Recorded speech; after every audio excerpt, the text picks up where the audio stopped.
मेरी सोच से बहुत ज़्यादा आगे मिली चीज़ें। मेरे कभी ये जहन में भी नहीं था कि अल्लाह पाक मुझे इतनी इज्जत देंगे। सर 3 अदालतों का आपके पास चार्ज है, सारा दिन कितना मसरूफ़ रहता है, कैसे मैनेज करते हैं इन तीनों को? लोग कहते हैं कि जी हमारा वकील बिक गया। वो चाहे तो पंजाब बार कौंसिल में उस वकील के ख़िलाफ़ एप्लीकेशन दे सकता है। मजदूर को पूरा रिलीफ मिलता है और लॉ उसे प्रोटेक्ट करता है। तो ये ब्लैकमेलिंग तो सोसाइटी का हिस्सा है, ये इसको आप ब्लैकमेलिंग की मद में ले सकती हैं। जज तो हम कर लेते हैं, लेकिन ये सारा भार, ये सारा वज़न क्लाइंट पर होता है, जिसने खुद से एक बंदा अपॉइंट किया है। ये उसी की किस्मत, खुशकिस्मती और बदकिस्मती होती है। अस्सलाम वालेकुम नाज़रीन, एसजी पॉडकास्ट के साथ मैं हूँ आपकी मेज़बान फ़िज़ा हुसैन।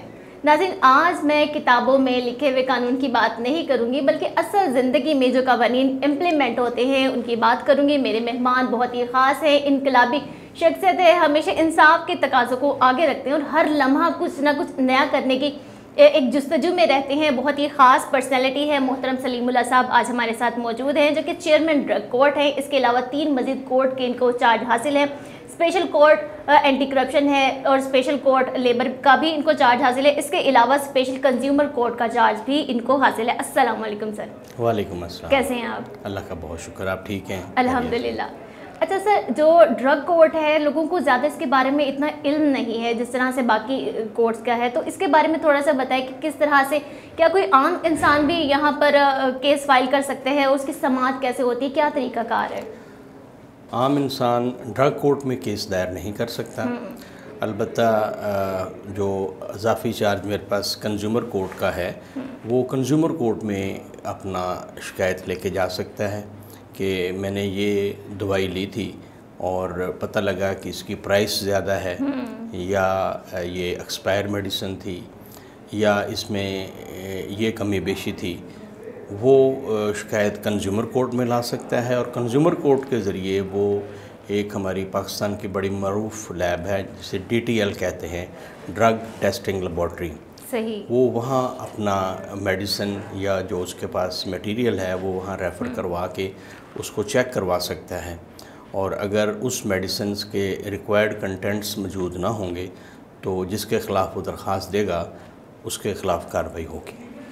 अच्छा सर, अगर मैं बात करूं कि ड्रग कोर्ट के जो जज हैं, आपने किस तरह से इस फील्ड में आने का चूज़ किया? नहीं, मैंने चूज़ नहीं किया। एक्चुअली मैं प्रैक्टिसिंग लॉयर था। मैं कोई 28 ईयर्स से प्रैक्टिस कर रहा था। तो इसमें जो चीफ़ जस्टिस होता है उसके पास कुछ वकला के लिए सीटें होती हैं, और वो जिसको मुनासिब समझते हैं कि ये वाकई काम रेगुलरली कर रहा है, सीरियस एडवोकेट है, रेपुटेशन ठीक है, कोई इसके बारे में कंप्लेंट नहीं है, लेबोरियस है, रेगुलर है, तो उसको वो ये इज़्ज़त बख्शते हैं। सर, जिस पोजीशन पर आज आप हैं, तो जैसे आप पहले सोचते हैं इंसान कि मैं इस मकाम पर जाऊंगा, और हमने जो चीज़ें सोची हुई होती हैं कि ऐसे ऐसे होती हैं, जब आप यहाँ पर आए, क्या आपको तमाम चीज़ें वैसे ही मिली या आपको ख़ुद वैसी बनानी पड़ी? नहीं, मुझे मेरी सोच से बहुत ज़्यादा आगे मिली चीज़ें। मेरे कभी ये जहन में भी नहीं था कि अल्लाह पाक मुझे इतनी इज़्ज़त देंगे। तो ये तमाम मेरे अल्लाह पाक का शुक्र है जिसकी वजह से मुझे इतनी इज़्ज़त मिली है। मेरे कतन जहन में नहीं था। मैं तो ये सोच रहा था कि अब मैं रिटायर्ड लाइफ की तरफ जा रहा हूँ। राउंड अबाउट मैं 60 को टच करने वाला हूँ, तो बस मैं अपनी प्रैक्टिस करूँगा। मेरी प्रैक्टिस अच्छी थी, तो अल्हम्दुलिल्लाह मैं प्रैक्टिस कर रहा था। तो ये अल्लाह पाक ने करम किया कि चीफ जस्टिस साहब के दिल में ये अल्लाह ताला ने बात डाली और उन्होंने मुझे इस सीट के लिए मुंतखब किया। तो सर, जब आप किसी भी केस का फ़ैसला करते हैं तो क्या क्या चीज़ों को मद्देनज़र रखते हैं? देखें, हमारा ये ड्रग का जो सिस्टम है, मेडिसिन ड्रग भी कुछ लोग दूसरी मंशियात की तरफ जहन चला जाता है कि शायद उसका कोर्ट हो, वो नहीं है। ये इंसानी अद्वियात के मामलात को जो देखा जाता है, उसके लिए प्रोविंशियल लेवल पर चीफ़ ड्रग कंट्रोलर जो होता है उसके अंडर ड्रग इंस्पेक्टर्स आते हैं, जो हर शहर में मेडिकल हॉल्स पर, मैन्युफैक्चर्ड यूनिट्स पर, हॉस्पिटल्स में, मेडिकल कॉलेजेस में, जहाँ जहाँ अद्वियात का इस्तेमाल होता है वो वहाँ जाके विज़िट करते हैं, चेक करते हैं। उनको कोई कंप्लेंट आए या आज ख़ुद उन्हें पता चले कि यहाँ पर कोई कमी बेशी है तो वहाँ छापा मारते हैं। सर 3 अदालतों का आपके पास चार्ज है, सारा दिन कितना मसरूफ़ रहता है, कैसे मैनेज करते हैं इन तीनों को, पूरा दिन को कैसे मैनेज करते हैं? एक्चुअली तो ये मैं समझता हूँ कि सारी की सारी काविश जो होती है हमारे अहलकारों की होती है। हमें तो सिर्फ वकला को सुनना होता है और सुनने के बाद फ़ैसला करना होता है। ये मैं समझता हूँ इतना डिफ़िकल्ट नहीं होता। बाकी सारा क्लरिकल काम जो है वो खासा मेहनत तलब होता है। और सर एक ही दिन में तीनों अदालतें देखते हैं? जी हाँ, एक ही दिन में तीनों अदालतें देख लेते हैं।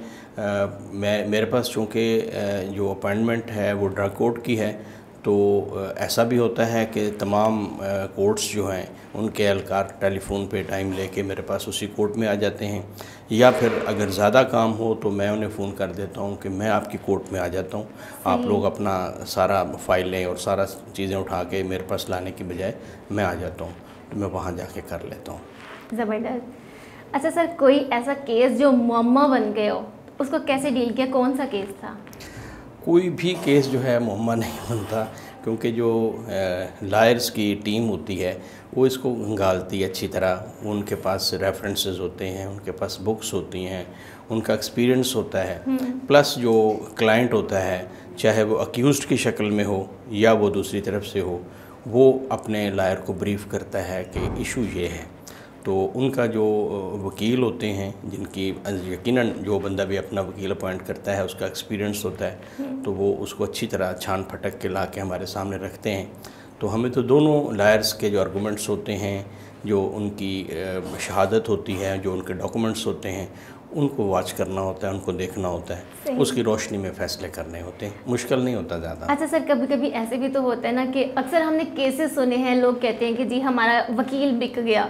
अब 2 वकील आपस में बैठ के पैसे ले रहे हैं, वो कहते हैं भाई उस वकील के साथ मिल गया, वो जो पार्टी थी दूसरी वो बहुत बहारी थी। तो जो जज होता है, जब फैसला हो रहा था, वो कैसे जज करता है कि ये जो बंदा इनकी वकालत कर रहा है इनके साइड पर है या नहीं है, ये कहीं दूसरी तरफ तो नहीं चला गया?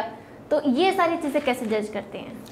ये जज तो हम कर लेते हैं, लेकिन ये सारा बार या सारा वज़न क्लाइंट पर होता है, जिसने ख़ुद से एक बंदा अपॉइंट किया है। ये उसी की किस्मत, खुशकिस्मती और बदकिस्मती होती है। अदरवाइज़ जो वाग शगाफ तरीके से चीज़ हमें नज़र आ रही होती है, उसमें फिर हम वकला को नहीं देखते, उसको फिर जो साइल है, जो क्लाइंट है या जिसका इशू है, उसको अपने सामने मद्देनज़र रखते हुए कानून की रोशनी में फ़ैसला कर देते हैं। लेकिन अगर किसी किस्म की करप्शन कोई एडवोकेट करता है तो वो कोर्ट के ज़िम्मे नहीं होता, और कोर्ट को किसी केस के हवाले से जो रास्ता दिखाना होता है वो वकला नहीं दिखाना होता है। अगर क्लाइंट को कुछ ऐसा नज़र आता है कि उसका वकील बिक गया है या कोई उसने गड़बड़ की है, उसके लिए सबसे बेस्ट यही होता है कि वो कोर्ट को कहे कि मैं इस लम्हे के बाद इस वकील को अपना वकील नहीं समझता, तो इसका पावर ऑफ अटॉर्नी मैं विड्रा कर रहा हूँ, मुझे टाइम दिया जाए, मैं आपको नेक्स्ट डेट ऑफ हियरिंग पे नया एडवोकेट दूंगा। और वो चाहे तो पंजाब बार कौंसिल में उस वकील के ख़िलाफ़ एप्लीकेशन दे सकता है और बता सकता है कि जनाब इस वकील ने मेरे साथ ज़्यादती की है। वो फॉर्म अब पंजाब बार कौंसिल का है और वो उस क्लाइंट के बीच में है। उसमें ना तो अदलिया आ सकती है और ना ही अदलिया किसी किस्म का डायरेक्शन या इंस्ट्रक्शन दे सकती है। सही। अच्छा सर, अगर हम लेबर कोड की बात करें तो अक्सर मालिक और मज़दूर के दरमियान में यही तनाज़ा होता है, तो एंड में मज़दूर यही कहते हैं कि जी मैं गरीब था तो मेरा केस इस वजह से मैं हार गया। नहीं, मैं समझता हूँ जब का मैं आया हूँ मैंने ये देखा है, और इससे पहले भी यही प्रैक्टिस होगी कि मज़दूर को पूरा रिलीफ मिलता है और लॉ उसे प्रोटेक्ट करता है।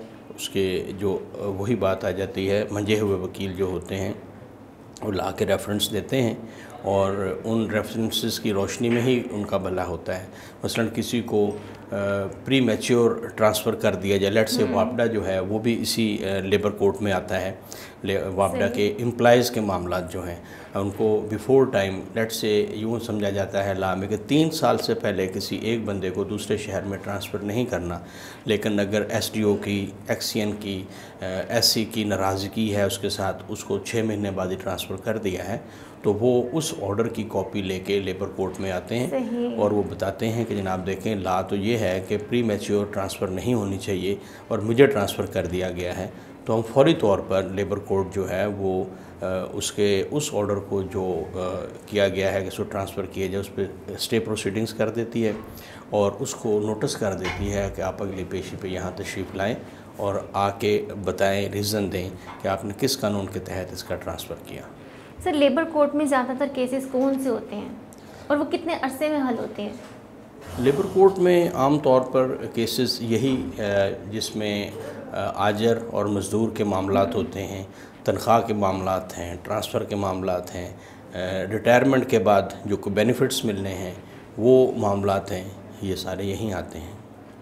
अक्सर जो मज़दूर होते हैं वो कहते हैं मेहनत ज़्यादा है, उजरत कम है, जब प्रॉफिट होता है तो हमें प्रॉफिट नहीं देते, लेकिन जब कंपनी को नुकसान होता है तो काट लेते हैं, जी हमें तो नुकसान हुआ है। इस केस को कैसे देखते हैं? ये मामला डिफरेंट है। एक्चुअली जब भी कोई मज़दूर किसी जगह पर काम करता है तो वो कोई कॉन्ट्रैक्ट साइन करता है या मामला तय करता है कि मुझे शाम को मज़दूरी 1500 रुपये मिलेगी, 2000 मिलेगी, 10,000 मिलेगी, व्हाट्सएवर जो भी है, तो वो मज़दूरी उसे पूरी मिलेगी। ये जो आप फरमा रही हैं ये मामला पार्टनरशिप में आ जाता है। अगर आपका बिज़नेस एलिवेट हुआ है तो मुझे भी प्रॉफिट मिलेगा, अगर आपका लॉस हुआ है तो मेरी पे में से पैसे काटे जाएंगे। दिस इज़ लाइक पार्टनरशिप, यानी कि आपकी पार्टनरशिप है उसमें ये कटौती या आपको इनाम दिया जाएगा। अदरवाइज़ तो जो मज़दूर है वो काम करेगा और उसको मज़दूरी मिलेगी, चाहे डेली वेजेस पे मिले या वीकली मिले या मंथली मिले। अच्छा सर, हम जैसे अस्पतालों में देखते हैं डॉक्टर्स ने फ़िक्स किया हुआ होता है अपना कोई ना कोई, या तो क्लिनिक होता है या कोई डिस्पेंसरी होती है, जितना भी वो टेस्ट लिखते हैं और जो अद्वियात होती हैं वो फ़िक्स होती है बंदे से, तो वो 1% वहाँ भेज देते हैं लोगों को, जैसे 50% या इतने % लोग अद्वियात वहीं से ही जी आपको लेनी है। तो इस तरह की चीज़ें क्या ये ड्रग कोर्ट में हैंडल होती हैं? नहीं, ये ड्रग कोर्ट में हैंडल नहीं होंगी, ये बिल्कुल हिडन मामलात हैं। इसका वो मेडिकल हॉल और वो कंसर्निंग जो डॉक्टर है उनके बीच में मामलात होंगे, वो किसी भी रिकॉर्ड पे ये चीज़ नहीं आती। और अगर ये चीज़ रिकॉर्ड पे आए भी तो उसका प्रॉपर फॉर्म जो है वो हमारी कोर्ट ड्रग कोर्ट नहीं है, बल्कि वो तो मैं समझता हूँ कि जो कस्टमर है उसके लिए ये सिंपल सी बात है, वो कहे कि मैं ये मेडिसिन आपसे नहीं लेता। अगर उसे अगर डॉक्टर साहब की नीयत पे भी शक होता है तो सिंपल यही है उसके लिए बेहतर कि वो डॉक्टर छोड़ दे, वो किसी दूसरे डॉक्टर के पास जाए। और अगर वो नहीं जाता तो ये ब्लैकमेलिंग तो सोसाइटी का हिस्सा है, ये इसको आप ब्लैकमेलिंग की मद में ले सकती हैं कि वो डॉक्टर से अपने तिब के हवाले से या किसी भी हवाले से ब्लैकमेल होने की वजह से वो ये कर रहा है। ये सोसाइटी में है, ये लेबॉर्ट्रीज़ पर भी इस किस्म के मामलात होते हैं और इसी तरह एक्सरे डिपार्टमेंट्स जो एक्सरे वगैरह हैं उनमें भी होते हैं, सीटी स्कैन में भी होते हैं। ये तो ओवरऑल पूरी सोसाइटी में अगर ये एक बुरी चीज़ है तो ये पूरी सोसाइटी में फैली हुई है। ये कमीशन का मामला जो है ये तो हर जगह चल रहा है, जो कि ठीक नहीं है, ये कंडेम होना चाहिए। बिल्कुल ऐसे ही। सर, ड्रग कोर्ट में हज़ारों, लाखों, बल्कि करोड़ों रुपए का जो जुर्माना कर दिया जाता है, तो वो किस तरह के मुकदमात होते हैं, उनकी सज़ाएँ क्या क्या होती हैं, और सबसे ज़्यादा जो ख़तरनाक सज़ा होती है वो क्या होती है, किन को दी जाती है? सबसे ज़्यादा ख़तरनाक जो सज़ा होती है वो स्पूरियस मेडिसिन कहलाती है, यानी कि जाली अद्वियात। लेट्स से एक बंदा कैंसर की दवाई लेने के लिए किसी मेडिकल हॉल पे जाता है या फार्मेसी पे जाता है और उसकी खासी कीमत होती है, महंगी अद्वियात होती हैं, वो पे करके लेके आता है और उसका पेशेंट ठीक होने की बजाय मज़ीद ख़राब हो रहा होता है। तो वो अगर ड्रग इंस्पेक्टर को इस बात का पता चलता है तो वो मेडिकल हॉल से सैंपल उठाएगा और जो सैंपल लिया जाता है उसके ये वे होते हैं कि 5 उसके पैकेट्स बनते हैं। एक पैकेट जो है वो under the supervision of deputy commissioner उसको पैकेट जाता है, एक पैकेट DTL लैब को जाता है, एक पैकेट जहाँ से वो सैंपल उठाया गया उसे दिया जाता है और एक ड्रग इंस्पेक्टर अपने पास रखता है। सही। फर्स्ट इंस्टेंस में जो डिप्टी कमिश्नर के पास जाता है वहाँ पे हेल्थ डिपार्टमेंट का CEO एक मीटिंग कॉल करता है और उस अफेक्टी को या जिसके ख़िलाफ़ चालान किया है उसे बुलवाया जाता है कि आप आएँ और आप वजाहत करें कि ये मामलात हैं, तो उसमें अगर वो लिख के दे देता है कि मुझसे गलती हो गई, मुझे माफ़ कर दिया जाए, तो मीनिंग देयर बाई कि उसने अपनी गिल्ट जो है वो मान ली है। उस सूरत में फिर उसको या तो वार्निंग दी जा सकती है, जो कि डिप्टी कमिश्नर के अंडर CEO हेल्थ ने देनी होती है, वो दे सकते हैं, या वो केस रेफ़र कर देते हैं ड्रग कोर्ट में, तो वो फिर हमारे पास केस आ जाता है। फिर वो केस बाकायदा चलता है। उसमें या तो हम पहली पेशी पे क्लाइंट ख़ुद कहता है कि जी मुझे फ़ाइन कर दें, मैं फ़ाइन पे करना चाहता हूँ, मैं इस केस को लंबा प्रोलॉन्ग नहीं कर सकता, तो हम उसे फ़ाइन कर देते हैं। इसमें भारी सज़ाएँ होती हैं, 2.5 करोड़ से लेके 5 करोड़ तक। इसी तरह ऐसी ड्रग्स जो कि इंसानी जिस्म को अब्यूज़ करती हैं, हार्ट अटैक की तरफ ले जाती हैं, उनमें सेक्स की मेडिसिन्स होती हैं। वो अद्वियात अगर कोई ड्रग इंस्पेक्टर पकड़ के लाता है तो उसको 2.5 करोड़ से लेके 5 करोड़ तक जुर्माना किया जा सकता है, 3 साल से लेके 5 साल तक की उसे कैद हो सकती है। और अगर वो रिपीट करता है दोबारा उस बात को, तो फिर उसको सज़ा डबल कर दी जाती है। सही। तो इसके अलावा और कौन कौन से केसेस हैं? और केसेस यही होते हैं कि एक्सपायर मेडिसिन है, या बल्कि पाकिस्तान में ये चीज़ तो बहुत ही ज़्यादा है। अगर हम देखें, एक्सपायर हो जाती है, उसके भी तकरीबन 10-15 या महीने तक वो उसको सेल आउट करते हैं। नहीं, कंपनी ये कहती है कि मेरी मेडिसिन एक्सपायर होने में जब 6 माह रह रहे हों तो आप हमें लेटर लिखें, हमें बताएं कि जो दवाइयाँ हमने आपको बेची थी वो नियर टू एक्सपायर हैं। तो उनके पास अगर लेटर हो, मेडिकल हॉल्स के पास, फार्मेसीज़ के पास, हमें दिखाने के लिए कि हमने ये जो अद्वियात रखी हुई हैं इसका बाकायदा कंपनी को लेटर लिखा हुआ है और इसमें अभी एक्सपायर होने में राउंड अबाउट 6 महीने, 5 महीने, 4 महीने रह रहे हैं, इसलिए हमने रखी हुई थी, तो वो काबिल माफ़ी है। सर, अगर कोई सेल कर रहा हो तो क्या वो सील हो जाती है? जी बिल्कुल, वो शॉप भी सील हो जाती है और वो मेडिसिन भी उससे उठा ली जाती है और उसके ख़िलाफ़ आम पुलिस जो स्टेशन और पुलिस स्टेशन वाले थे उनकी हेल्प से भी उसके ख़िलाफ़ पर्चा हो सकता है। और अगर कोई भारी मिक़दार में मामलात हैं तो FIA भी हमें सपोर्ट करती है, वो भी पर्चा काट सकती है। अच्छा सर, कोई शख्स या फर्म जिसके ख़िलाफ़ मुकदमा हो तो वो मुकदमे का जो समन होता है, क्या उसे वो बाकायदा समाअत के लिए दे सकता है? दोबारा सवाल कीजिए। सर, जैसे किसी भी शख्स पर कोई मुकदमा है या उसको लगता है कि कोई मुकदमा है तो वो उसकी समाअत के लिए समन दे सकता है? नहीं, जब मेडिसिन पकड़ी गई है और पहली बार वो डिप्टी कमिश्नर के पास गई है सुनने के लिए और फिर डिप्टी कमिश्नर ये मुनासिब समझा है कि ये केस बैंकिंग कोर्ट को रेफ़र कर दिया जाए, तो जो बैंकिंग कोर्ट हमारे पास केस आ जाएगा तो फिर हम नोटिस भेजेंगे उस मुकदमे का उस अक्यूज़ को कि आपकी फ़लाँ महीने की फ़लाँ तारीख़ लगी हुई है, आप अदालत के सामने पेश हों और आके बताएं कि आपका क्या मामला है। तो वो फिर या अपना एडवोकेट अपॉइंट करके अपने वकील के ज़रिए आता है या अकेला ख़ुद भी आ सकता है, आके कोर्ट को वो कह सकता है जी अगर मुनासिब समझे कि जो मुझसे गलती हुई है वो मैं एडमिट करता हूँ, उसकी जो सज़ा बनती है वो मुझे सज़ा दें ताकि मैं इस मामले को क्लियर करूँ। तो आम तौर पर अगर उसमें जुर्माने की सज़ा है तो वो हम अनाउंस कर देते हैं और वो पे कर देते हैं। पे करने के बाद उनका केस क्लोज़ हो जाता है। अच्छा सर, और कुछ लोग होते हैं, सॉरी टू इंटरप्ट, कुछ लोग होते हैं वो कहते हैं हम केस को कंटेस्ट करेंगे। अच्छा। हम नहीं मानते कि हमारे ऊपर जो इल्ज़ाम लगाया गया है वो दुरुस्त है, वो गलत है, तो हम इस केस को कंटेस्ट करना चाहते हैं। तो जो कंटेस्ट करना चाहते हैं वो फिर अगर हीनियस क्राइम है यानी कि पेचीदा जुर्म है तो हम उसे कहेंगे कि आप पहले अपने ज़मानतनामा हमारे पास जमा करवाएं, क्योंकि in the mean time case के दौरानिया में अगर आप भाग जाएं तो फिर कम्प्लिकेशन पैदा होगी। तो वो फिर 4 लाख का 5 लाख का जो ऑर्डर कोर्ट करती है उसका मचलका जमा कराते हैं। मचलका मीन्स को अपनी प्रॉपर्टी की शेप में ज़मानत देते हैं, एक दूसरा शख्स आके ज़मानत देता है कि अगर ये अक्यूज़ड भागा तो I will stand responsible for him. तो वो फिर उनका केस चलता है, वो फिर साल भी लग सकता है, 6 माह भी लग सकते हैं। अच्छा सर, आपने बहुत से केसेस हैंडल किए होंगे, तरह तरह की नोयत के होंगे, तो कोई ऐसा केस जो आपने डील किया हो, आप कहें ये किस किस्म का केस है, मतलब बहुत ही मुनफरिद किस्म का, थोड़ा दिलचस्प सा या किसी भी लिहाज से मुनफरिद हो, आप कहो कि अच्छा ये इस तरह से भी हो सकता है या ये क्या केस है इस तरह से जो बाकी केसेस से बहुत हटकर मिला हो आपको? एंटी करप्शन में तो तकरीबन हर दूसरा केस इसी नौयत का होता है, इंटायरली डिफरेंट होता है।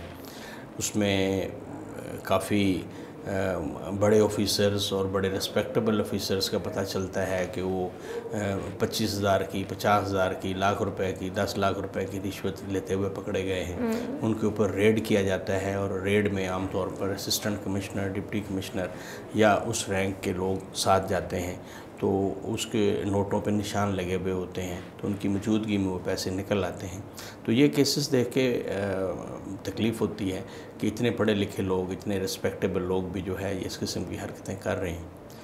तो उसमें और भी ज़्यादा तकलीफ़ मुझे उस वक़्त होती है जब पता चलता है कि इतनी सीरियस मामला जो है वो नेक्स्ट में आगे जाके सुलह हो गई है। बिल्कुल, ये गलतफहमी की तरफ जाने के बजाय वो सुलह हो गई। वो जो गलतफहमी की बुनियाद पर ये FIR कट गई थी। मेरा वैसे पॉइंट ऑफ व्यू है कि इस बात पे जो है उनका केस ख़त्म नहीं होना चाहिए। बिल्कुल। और वो आगे जाना चाहिए, हाई कोर्ट उसका मज़ीद जो है फ़ैसला करे कि एक इशू जब आया है उसकी सॉल्यूशन हो कि जब वो आइंदा लाइफ में कभी भी इस तरह का कोई केस आए तो वो दरमियान में ना रुके बल्कि हल की तरफ जाए। वो हल उसका यही है कि जब एक अमाउंट पकड़ी गई है, उसके ऊपर निशान लगे हुए असिस्टेंट कमिश्नर ने या किसी बड़े रैंक के ऑफिसर ने वो चीज़ देखी है, तो फिर बाद में कुछ अरसे के बाद ये कह देना कि गलत फहमी की बुनियाद, उसमें तो गलत फहमी का कोई इशू ही नहीं है।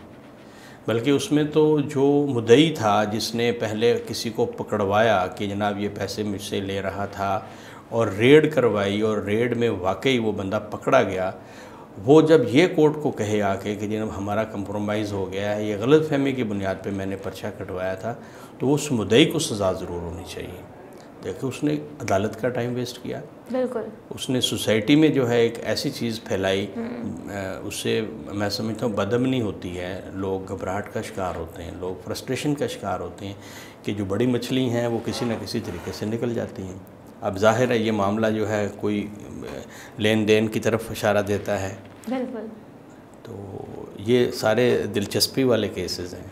सही, यानी कि केस भी दिलचस्प होते हैं, आगे पर्सनालिटीज़ भी आपको पता चल जाती है, अच्छा ये पर्सनालिटी भी ऐसी है, हैबिचुअल होती है। ऐसे कई लोग ऐसे होते हैं कि पहला केस नहीं आ रहा होता उनका, वो कई बार ऐसे केसों में इन्वॉल्व हो रहे होते हैं और बार बार हो रहे होते हैं। अच्छा सर, ड्रग से ना हमारा दिमाग वही शराब की तरफ जाता है, उस तरह की ड्रग की तरफ जाता है। जैसे आपने पर्सनालिटीज़ का कहा तो मेरे दिमाग में अचानक एक बात आई, तो सोचा आपसे पूछ लूँ सर, जो हमारे पॉलिटिशियंस होते हैं या आला ओहदेदारान होते हैं जिनके पास अच्छी खासी अथॉरिटी होती है, जब वो शराब पी रहे होते हैं, पकड़े जाते हैं, मीडिया पे नज़र आता है, हर चीज़ क्लियर होती है, वो शराब शहद कैसे बन जाती है, जूस की बोतल कैसे बन जाती है? ये सिर्फ सियासतदान नहीं, सबसे पहली चीज़ यही है कि जब किसी के पास ज़रूरत से ज़्यादा इख्तियारात या ज़रूरत से ज़्यादा पैसा आ जाता है तो वो फिर उस पैसे का मिसयूज़ करता है। बिल्कुल। तो मिसयूज़ करने के लिए सबसे अवलीन चीज़ जो है मदहोशी होती है, और इससे रिलेटेड जितने काम होते हैं वो होते हैं। तो वो, और उसके बाद फिर जब प्रॉपर एविडेंस ना मिले या जो मुद्दई होता है वो प्रॉपरली उसको अच्छी तरह छान फटक के केस को तैयार ना करे, सर फिर ये भी तो होता है ना कि वो फिर शहद बन जाता है। बिल्कुल। तो यही मैं कहने लगा, तो हमारे पास भी इस तरह होता है कि जब एक ड्रग इंस्पेक्टर किसी का चालान करके आता है और उसमें लूप होल छोड़ के इसलिए आता है कि आज तो मैं इसको पकड़ रहा हूँ, लेकिन पकड़ मैं इसलिए रहा हूँ कि मैंने इससे बाद में कुछ माल पानी लेना है। बिल्कुल।